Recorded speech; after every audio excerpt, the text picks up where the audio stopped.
This is Invictus Victory. It's like a very opaque bottle. You can't even see through it. It's not like the other Invictuses. Matte top, Invictus written on top. Pretty simple, pretty straightforward. Invictus Victory. Let's try it and see what the deal is with this fragrance.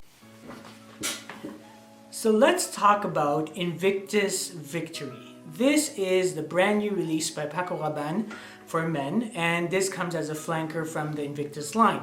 This fragrance comes after obviously the original Invictus, Invictus Aqua, 2016, Invictus Legend, Invictus Onyx, and I think that another Invictus Aqua that was released later on. So is this fragrance up to par with those other fragrances?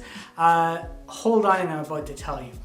One of the things I wanted to ask you to do is please subscribe to this channel. It helps me a lot, and you can always unsubscribe later on. So Invictus Victory, this comes in the bottle, as you've seen in the intro. This is a bottle that is entirely opaque and it's dark. And I think like you can't really see the elements, you can't really see the juice inside of this bottle. And I think the bottle is very representative of the fragrance itself.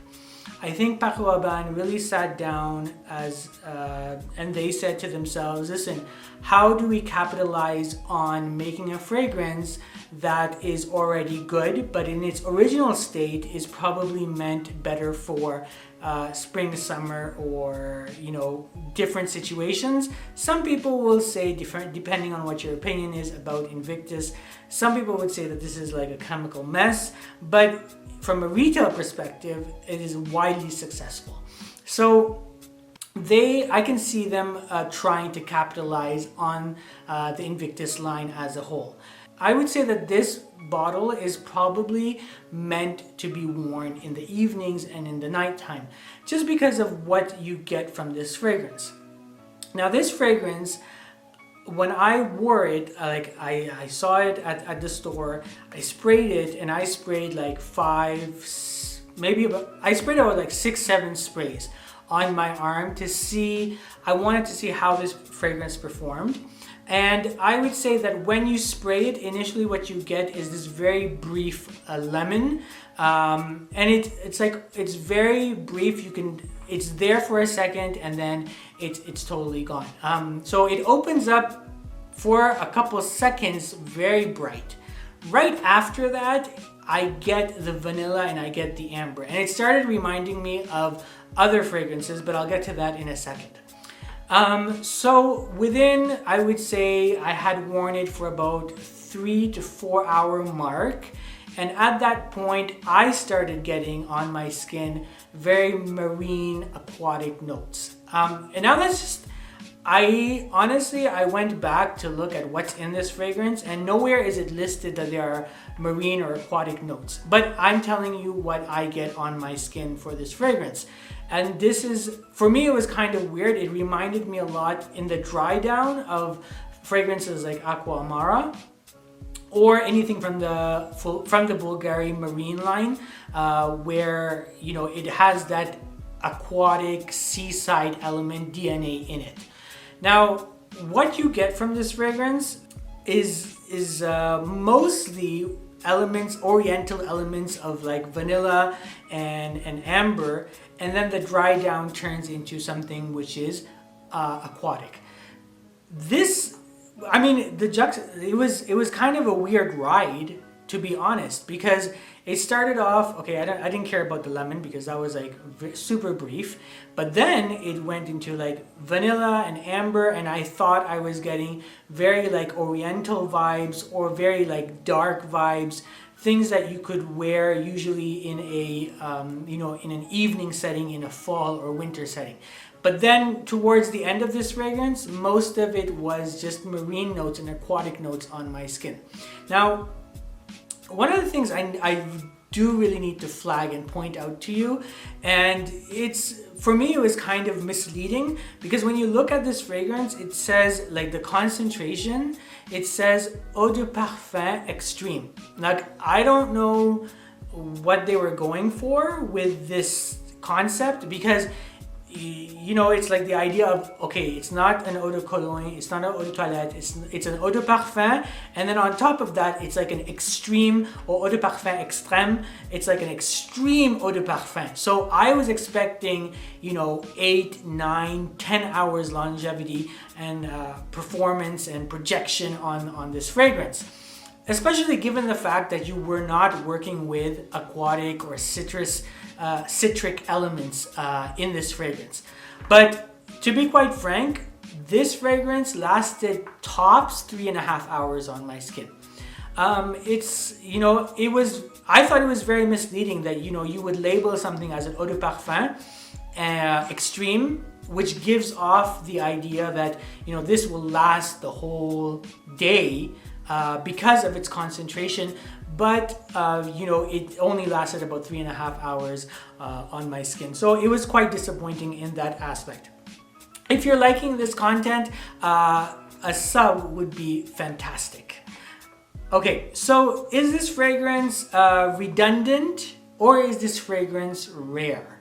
I would say that when you spray Invictus Victory, what I get from this fragrance, I was reminded, as previously mentioned, of Aqua Amara because of the marine notes at the end. But I was also reminded of something more in the catalog of Paco Rabanne, which is Black Excess. So if you know that fragrance, it has that, it's not 1 million, but it has like that vanilla, it's got that sweet vibe. That's what I was getting from this fragrance. And I can see how Paco Rabanne would take a page out of the Black Excess book and say, okay, how can we combine our current bestseller like Invictus, make it into a nighttime fragrance, and you know, we don't have to recreate something very original because we can take the elements from Black Excess, put it in, slap it into this fragrance, and then, you know, maybe add a little bit of lemon, which I really don't get at the beginning, just a tad, and then sell it to the masses. And on top of that, have the audacity to label it as eau de parfum extrême. So if you've smelled Paco Rabanne's Black Excess, if you've smelled Armani Code, what's it called? Profumo, the gold bottle one, you would have smelled serious elements from this fragrance in there. Mind you, it's a different composition, and I'm not saying that they are identical at all, but I am saying if you've smelled those fragrances, this will be familiar to your nose. So overall, I would say this fragrance was an overall disappointment for me because you know, I am genuine. I don't own any Invictuses because it really wasn't my cup of tea. And I was really looking forward to trying this one and to see whether or not it was worthy of my collection or worthy of collecting dust. And unfortunately, for me, this is worthy of collecting dust because just the scent itself, I don't think it is very original. And on top of that, if you are paying money for this fragrance, you know, you would at least want it to last a little bit longer than 3.5 hours or 4 hours on your skin. So, you know, in concept, it's a great idea to take that Invictus DNA and then mix it with your oriental elements, with your vanilla and amber, and see if it works. But unfortunately, this fragrance really doesn't work for me. So if you have tried this fragrance, if you're looking forward to trying this fragrance, let me know in the comments.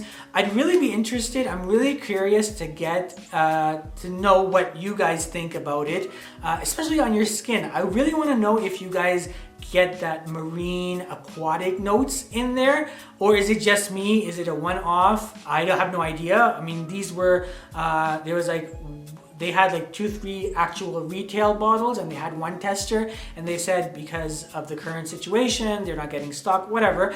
But I want to know, maybe it's a one-off. I would really be curious to know if you've tried this fragrance. Let me know in the comments below. Have you tried Invictus Aqua? Is this a must-have? Are you a collector of the Invictus line? Are you looking forward to this, or is it going to be a hard pass?